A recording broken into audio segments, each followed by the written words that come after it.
Have you ever pondered the origins of the health, wealth, and prosperity gospel, a concept deeply interwoven into modern Christianity?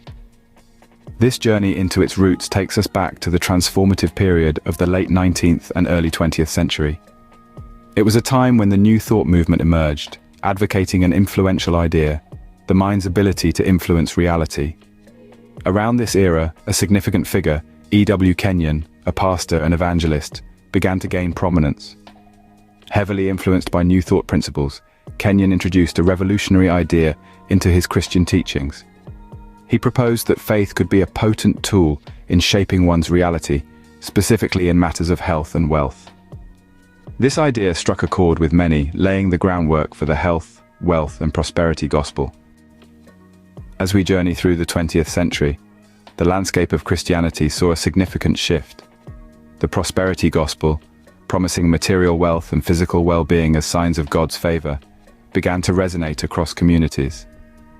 Oral Roberts, a charismatic evangelist and faith healer, was among the first to champion this new wave of theology.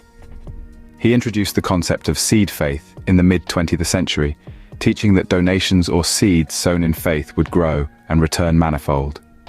His teachings, offering hope and prosperity, found a receptive audience, especially in times of economic uncertainty.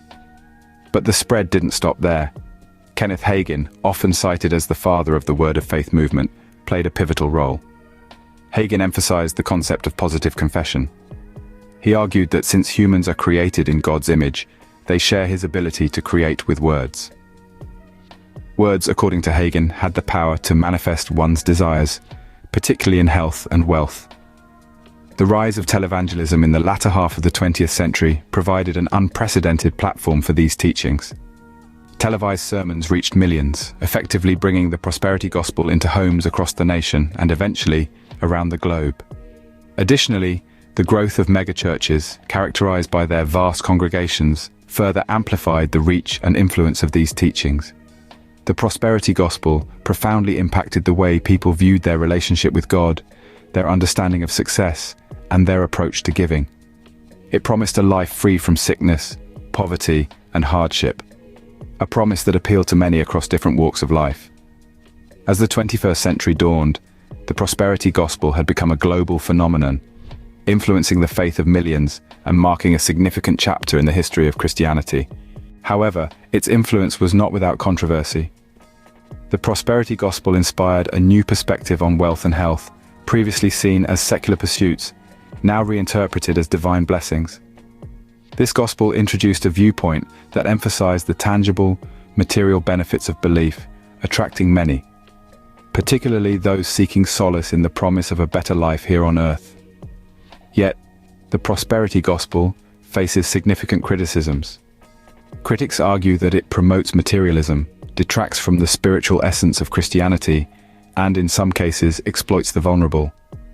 It is seen by some as reducing God to a transactional entity, dispensing blessings in exchange for faith and donations. Despite these criticisms, the prosperity gospel's influence on global Christianity has been undeniable. It has shaped many societal attitudes, reframing how wealth and health are perceived in relation to faith. Our exploration of the health, wealth, and prosperity gospel reveals its deep roots in American religious thought and its evolution into a significant global movement. Beginning with the New Thought movement and through key figures like Kenyon, Oral Roberts, and Kenneth Hagin, this gospel has reshaped the landscape of modern Christianity. It has influenced not just the religious sphere, but also societal views on wealth, health, and the nature of faith.